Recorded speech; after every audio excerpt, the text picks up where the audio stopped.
It's been almost 2 decades since we started our journey to educate and help you take action so you may better manage your financial future.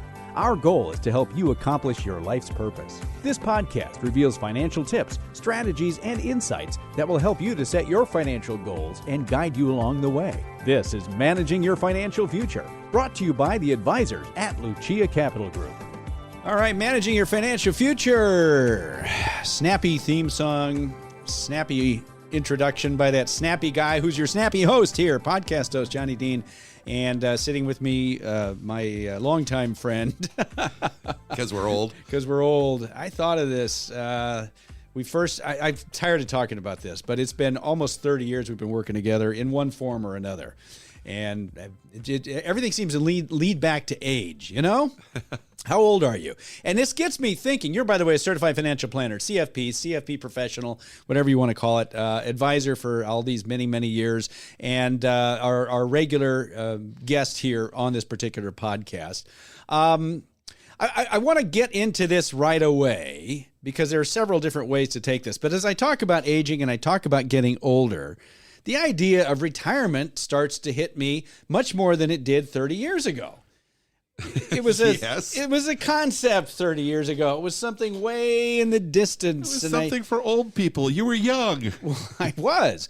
But as I think more and more about it now, these topics become more important to me. And making your money last. I mean, when you look at a fast approaching retirement and you think, well, I feel pretty good. I could live 30 years. I don't know. You start to wonder, well, what's going to sustain me over that period of time? I don't want to be working until I'm 70, 75. Heck, my wife just retired and she's not even 60 yet. Yeah, I mean, my wife did the I'm same watching thing. her. She's in Las Vegas right now with the grandson, having fun, doing stuff. And I'm thinking, man, that's kind of cool. I don't even know if I want to wait till 65 to do this. We'll see. But the point is, it's closer to me. And so if I wanted to retire at some age prior to 65, I got to figure out a way to make whatever my savings is last, because my paycheck would go away and I've got to replace. Right. You got to find a way to get some cash flow coming into the door. Right. Now, one of the good things about this all is that we have something available to us called Social Security. Most of us do. Well, you don't have it yet. You're not old enough. But at some point in the future, you're going to have it. It will be available to me. I could take it as young as age 62. I will not. At a reduced amount. At a reduced amount. I could take it any time between age 62 and 70, my retirement and benefits. Each month that you wait, it gets a little larger. Which, as we said, I think in another podcast not too long ago, can be interesting in the sense that I could wait and think, oh, I'm going to get a little more. Wait another month, get a little more. But, when we get back to the topic of making your money last. Yeah, but if you're retired and you want to wait for your Social Security, where's the money going to come from to pay the bills? Exactly. You see, if I'm not taking Social Security, which I'm going to consider a guaranteed form of income, I've got to take the money from my own savings, my portfolio. IRA, personal investments, whatever it is. Now, maybe I have a pension, which is kind of like what Social Security is. If I'm retired, there's a chance I have that. But if there's a shortfall, it's got to come out of my pocket, pretty much, right? Oh, yeah. I mean, it's got to come from one of your investments somewhere. Yes. Now, the discussion among financial planners years and years ago, well, almost forever, and still goes on, is how much can you take out? Right. And what is a safe withdrawal rate? And the word safe is relative, by the way. Oh, very much so. I mean, what is safe? I don't know. A study was done 30 years ago. In the 90s, mid to late 90s. I think it was early to mid. It was 93, 94, something like that. Anyway, where they discovered that doing all these different simulations. Right. They took a balanced portfolio of stocks and bonds, maintained the balance, basically a 50-50 balance, and said if we withdraw 2%, 3%, 4%, 5%, 6%, 7%, 8%, what is the likelihood, given different scenarios of historical scenarios, that the money will last for 30 years? Oh, and we're going to start with a distribution of a certain percentage of the beginning portfolio value and increase that distribution by a cost of living factor, a CPI factor, each and every year. And so, we start with X amount of dollars at age 62, and then next year we're going to take X plus CPI, then X plus CPI again. So each year we give ourselves a raise coming out of the portfolio, regardless of what the portfolio did, good, bad, or indifferent. And that's they do all these different Monte Carlo simulations, everything, and say, okay, how often are we going to screw ourselves up given this starting percentage going forward? So what do they come up with? Well, if you're taking, at the time, about a 4.5% rate, you had about a 92% certainty that you were going to have money left over in your portfolio, maybe not a lot, but at least some money left in the portfolio after 30 years. So starting at 65, you would have money left over at 95 if you lived that long. Okay. If you started with a, call it 4% distribution, and allowed it to increase with inflation each and every year. I don't know what factor they used for inflation over that. I don't know how they figured that either, but maybe they used an average. I don't know. They would have had to go back and figure out what the inflation averages were. So right around 4% was what they said was, I don't know, the ideal. What they called a safe withdrawal rate. Okay, so if you had $1 million, just to make start the off math at $40,000, you can get $40,000 and give yourself a slight raise based on whatever the CPI number was for that year, and you should be fine. And you should be able to. It's that should be that messes things up in my world. Well, there are a lot of things wrong with that. Not necessarily that it's going to run you out of money. There's a lot of things right about it. It's easy. And it's not potentially. It's not going to. You don't have to spend a lot of time doing it. On the other side, it's not guaranteed. You could run out of money sooner than you run out of time. And are there potentially better ways to do it? But is it really a hard and fast 4% rule? So in other words, the question is for this podcast: what happens if you break it? What happens if you took 6% because you needed it? Or more than that. I mean, there comes a point, Professor Plum, where it's obviously not going to sustain you. I can't take 20%, I would assume, out of my portfolio and expect it to last 30 years. No, not unless you have some whiz-bang idea of really managing the portfolio, because that's there's no way to, unsustainable distribution. There is no way to do that. That's not going to happen. But if I wanted to take 6, 7, 8%, there may be a case or two where I could do that. And I want you to talk about this, if you would, Professor. I don't like, sometimes I've heard with the 4% rule, you could potentially run out of money. There is that. And you never want to violate it. Right. But on the other hand, maybe you're cheating yourself. Oh, very much. It's in some way. But it also comes down to your personal situation. What's happening in your life? So I'm going to retire at 62, 63, 64. And I have this proverbial $1 million in my portfolio, but I need more than $40,000 to live. Well, I'm going to get some Social Security, or am I? Should I be deferring it, or should I be taking it? Maybe between my spouse and I, one should take it early and one should take it late, because we expect. There's a lot of decision making that goes on here, and how you set up your portfolio is dependent upon these other decisions. And it maybe I need 60, even with my Social Security right now, I need $60,000 a year from my portfolio. Now this is our hypothetical million, so now you're at 6% withdrawal. Even $80,000 a year. 8% withdrawal. But I only need it for the next 10 years until my mortgage is paid off, and then it's going to drop significantly. My out of pocket is basically going to go away. I mean, can I do it? Well, it has a lot to do with what's happening in your life. Are you going to have an income source that starts? I have a pension that doesn't start. Even if I retired today and I'm not 65, I wouldn't take it until I'm 65 because of the draconian hit for taking it early. That's your max age. That's the age where it maxes out. Yeah, at that point it won't get any bigger. So I have an income that's going to start at 65. Should I take it early now just because I'm retiring, even though it's a big drop in the amount, or should I wait till 65? Maybe take a little more out of my portfolio now, and then I'll be able to take less out of the portfolio at 65 when my, hypothetical here, pension kicks in, because it's not very big. Well, this makes intuitive sense. Right, and a lot of times it does make sense to postpone taking a Social Security benefit until a later date, because you have a very, very high likelihood that you're going to live well into your 90s. And so you want to wait. But, so we've got that $1 million. My Social Security at 60, could be $30,000 a year.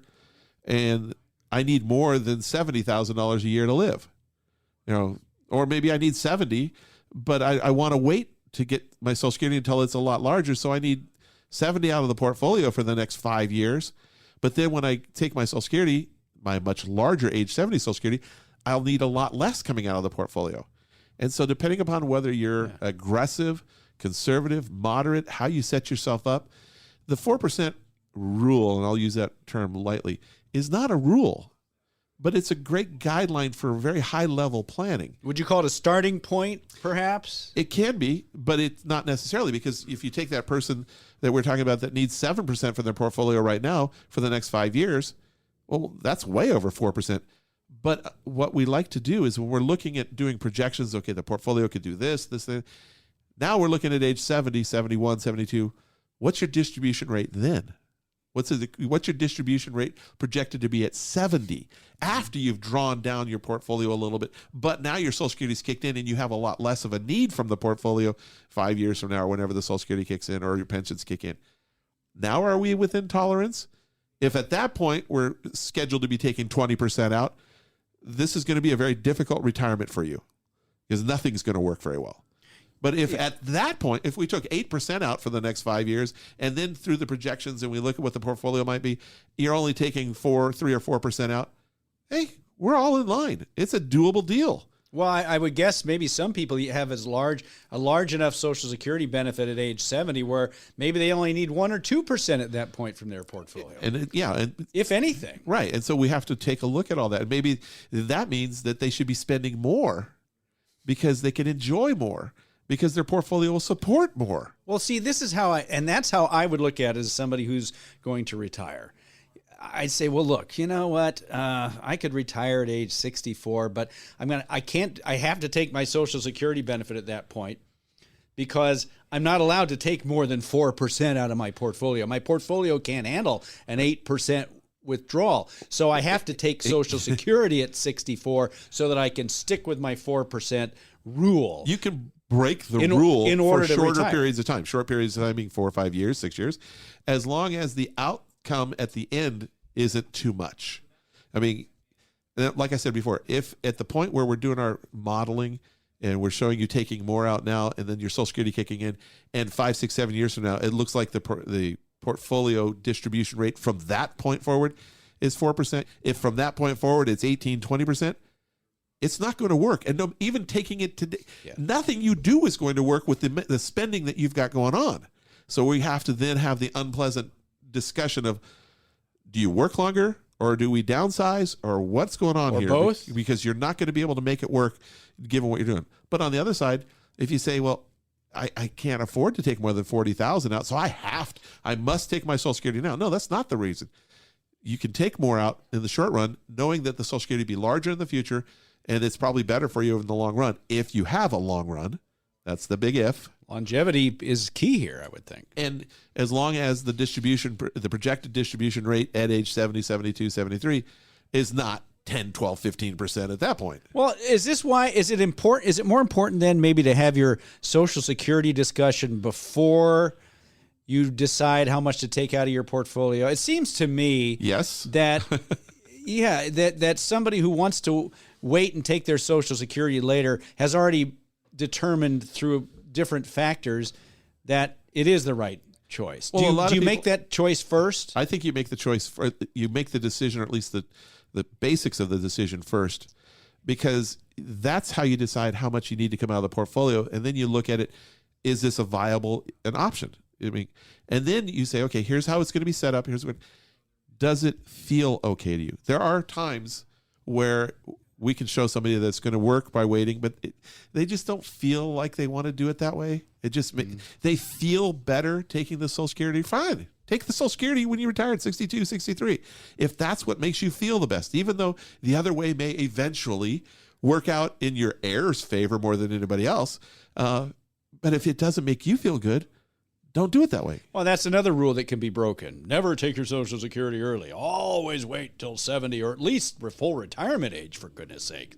That's another one that can be broken. So you know, the 4% rule guideline, you said includes the way it was originally structured, a bump up for inflation. So you give yourself a raise right every year. Now, and for a while, it didn't seem to matter what inflation was because inflation was almost nothing. Well, and it has been until for all this last time. year. Well, I'm sure that's temporary. It might be. But what if we go back into an inflationary period and that Yeah. 40,000 a year starts increasing fairly quickly, because of inflation, and over, 20 years of compounding, now it's 80, 90,000 a year that we're taking out of the portfolio. Well, that may or may not be true for some people, because what we've noticed is that from 60 to 70, inflation does affect you. 70 to 75, 78, it's still kind of 75, 78 years old plus, inflation will always affect everything you're buying. But as you get older into your retirement years, what we have seen, this is just anecdotal, watching what people do for 30 years, the sheer amounts of dollars that they're bringing in doesn't go up. Not because it can't go up. They don't want it. They're like, what am I going to spend it on? In other words, your spending tends to go down from what you've seen over many, many years. You're still buying certain goods and services. You're just buying fewer of them. You're not going out to you're not traveling as much in most cases. Although this is not a rule. I mean, there are people that buck this trend, but typically, but in general, sure. In general, people don't eat as much, even when they do go out. A lot of times they split meals, not because they're on a budget, but because they can't eat that much anymore. So you're finding then that the income, they don't need to have income flattens out. It does, even though their income need flattens out. Yeah, or goes down. I haven't seen a whole lot of that unless you have something like a mortgage being paid off or something of that which nature. does happen. Yeah, we know ahead of time. Yeah. The inflation is something else that we don't know ahead of time. But as people get up into their high 70s and 80s and even longer, typically they're not. I only have one person that I know of that every January they want to increase their distribution with whatever the Social Security COLA was, cost of living adjustment. Hey, fine. I mean, really, he doesn't need the money. He's just checking to see how things work. That's fine. And you could do what you want, but you have some flexibility here. Is that correct? So, because otherwise the spending gets out of control when you're in your 80s, 90s, and 100s on just a pure inflationary thing. Well, yeah, if I needed $40,000 at age 65 and I bumped it up every year for inflation for 20 years, I don't know what that number would be, but I'm 85 now. Do I really need 60,000, or I don't know what the number is. Do I really need to spend that? It would be higher, but yeah, it's all right. Well, whatever. It also depends on what the actual cost of living is. Like for the last 10, 15 years, it hasn't had that much of a cost of living bump, so we haven't seen people. Yeah. But before that, I was doing financial planning in the 80s, I did watch people go through what they were doing. And even though inflation was significantly higher back then, as people aged, they tended to slow down their lives. Not because they were worried about their budget. Yeah. And then people will say, well, what about the RMD? The RMD doesn't have to be spent. It just has to be taken. You just take it out of the IRA. Yeah. The RMD has never been about you need to spend this money. Yeah. Although that'd be nice to keep the economy going and all that. But the RMD is all about taxation and not having money grow up too much in the tax-deferred world. Do you find that when people learn about the 4% rule and learn then that they can break it and not break the bank, if they do it properly, they can bend it? Do you find that they can, in some cases, learn that they can retire maybe sooner than they thought? Well, yeah. I mean, somebody's looking at it saying, well, I need that $40,000. All I can get is that $40,000 out of my investment account, but I really would like a little more. And they're looking at their Social Security. Because I'd like to retire. Or I can't, I don't want to take my Social Security right now because I think I'm going to live a long time, but I need more than $40,000 a year to live. And I don't want to work. And well, yeah, I want to retire. My job is killing me either physically, emotionally, or however you're going to do it. I want to retire, but I can only get $40,000 from my investments. I need more than 40, but I also want my Social Security to grow until age 70. So I can't retire yet because I need to get my portfolio. Like, well, let's do some actual planning. Let's look at how it's going. All the pieces of the puzzle fit together, and let's see if we can make it work. And maybe you can retire now. Unfortunately, a lot of planning has to do with math and doing things. Mm-hmm. And some people just don't like doing math. I mean, I've said this many times. Well, you just have to be creative in how, not creative in a way that you're making stuff up, but understanding that I can take a little more now because I'm going to take a little less later. Or, how do we make it work for you? Can we make it work for you? Yeah, you have somebody who is afraid to take more than 4% because they've heard that they're going to run out of money. But if you take more than 4%, you run the risk of running out of money. Right. So they say, well, okay, I really need 60 grand a year. I have $1 million, but I need 60 grand and I can only take 40. So I have to save an additional. Yeah, but also remember that 4% was for a 30-year lifetime. And so that 4%, if you're 40 years old, I'm not totally sure 4% is all that comfortable. Well, no. If you're 70 years old, I'm saying that's too little. I'm saying somebody at age 62 or 63. Yeah. So what about somebody who wants to retire at 50? Do you get people like that? Periodically. The difficulty is, where are we going to get the money? How have they saved it up? What's going on? If all their money's in 401ks and things, then we've got to structure it some way like a 72T, or they have to have access to money from other income, cash flow, whatever the case. People that are retiring at 50 have either have saved up, have created cash flows, generally from lots of real estate or something, where they really don't need their portfolio other than for later on for inflationary issues, or they're diluting themselves. Or I've seen certain military people, they get a pension. They've got great pensions. They have a pension that kicks in. Safety police members, officers, things like that. Yeah, well, where oftentimes they can take that. Yeah, I've seen people retire from the police force and fire department at 50, 55, and their pensions are more than they need to spend. Well, but again, there's your guaranteed source of income. Right, you've got a guaranteed income. That takes the pressure off of your portfolio. How much does your portfolio have to provide for you, and for how long does that have to And that's where the 4% guideline, the modeling of here's your incomes, here's when the incomes are going to be coming in, either from pensions, Social Security, whatever, from outside sources that basically you can't screw up. You can't be emotional, irrational, and lose all your money. This check's going to be there. So we know that's there. And how much do you need to spend? And is there anything going to change in your spending? That's like a mortgage being paid off or something of that nature in the future. We have people that have vacation houses that at some point they're going to sell the vacation house because it's too much trouble going back and forth when they're in their 90s. And so that they can look at that as part of an infusion. The expenses go down because they don't have the maintenance of it, and B, there's an infusion of capital at that point. Do you see people who are relying on things like inheritances? We see it. We try not to rely on inheritances unless the person is older, much older, or has a very bad health history, and we can get a better feel for what it might be. The person who is leaving the money to the person, not the beneficiary. Yeah, the owner of the money. Yeah, owner, donor, whatever. The grantor. The grantor, right? Exactly. But yeah, if you're saying, well, my parents, they're in their 70s and they've got a couple $1 million, but they're super healthy. They're going to both live to be 95, if not older. And so I'm not really counting on that inheritance yet, because that may be 20 years in the future. And who knows what, mom and dad will do with that. Unfortunately, maybe dad dies and mom finds a new spouse, and that new spouse, she gives all the money to him instead of me. Anything could happen. Unfortunately, I have seen that. And so, it happens. Yeah. Or I don't want to be, it could go either way. And in many cases, it's the guy getting remarried and blowing all the money on it. Well, and this is, this just real world experience is what you've seen it.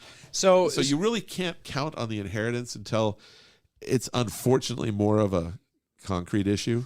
So how important is Social Security to all this? I mean, it's got to play a huge role. It's a very big factor in their overall income scheme.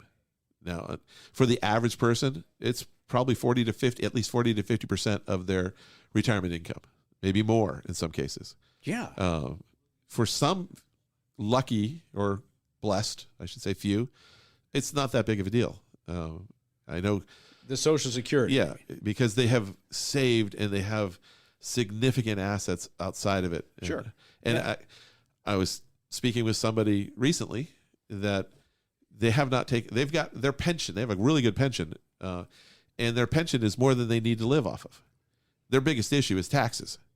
And their Social Security is going to start in another year. And their RMDs are going to start in 2 years after that.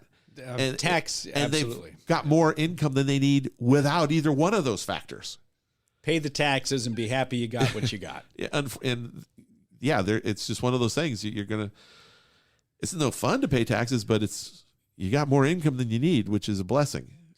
Well, sure. And even if somebody who doesn't need Social Security because they're in that particular situation, I mean, they could still, the Social Security is still helpful because that's money that can stay invested or go to the heirs or whatever. That's that amount of money. This one person I was just speaking of, once they get to 70 and a half, is expecting to start doing max QCDs, qualified charitable distributions, to draw his IRA. He doesn't have any heirs to speak of. Well, there you go. So he's just, from a tax situation, he's just going to start giving like $100,000 away each year out of his IRA that he doesn't need for himself to charities, and that way it'll satisfy. So all his money is going to some charitable organization when he's gone, and he'll avoid the RMDs at that point because it'll cover the RMDs.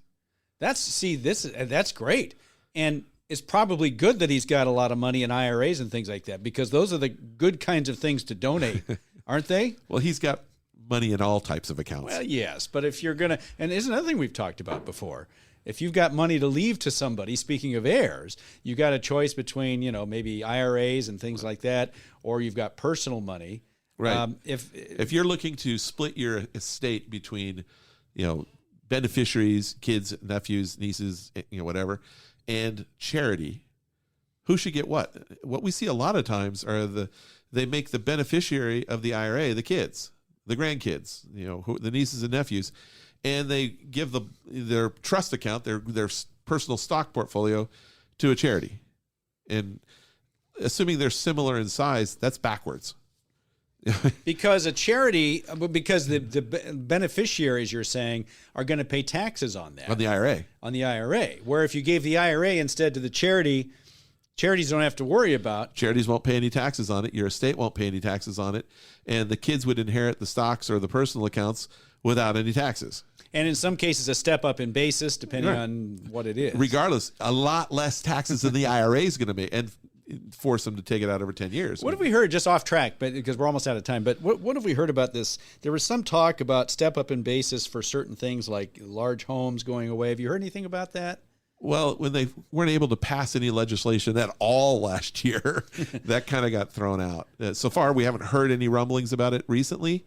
But hey, Congress can bring it up and pass it pretty quickly from time to time. Yeah. Okay. I just didn't know if there's any news on that or what. No, those fell by the wayside. They were not very popular.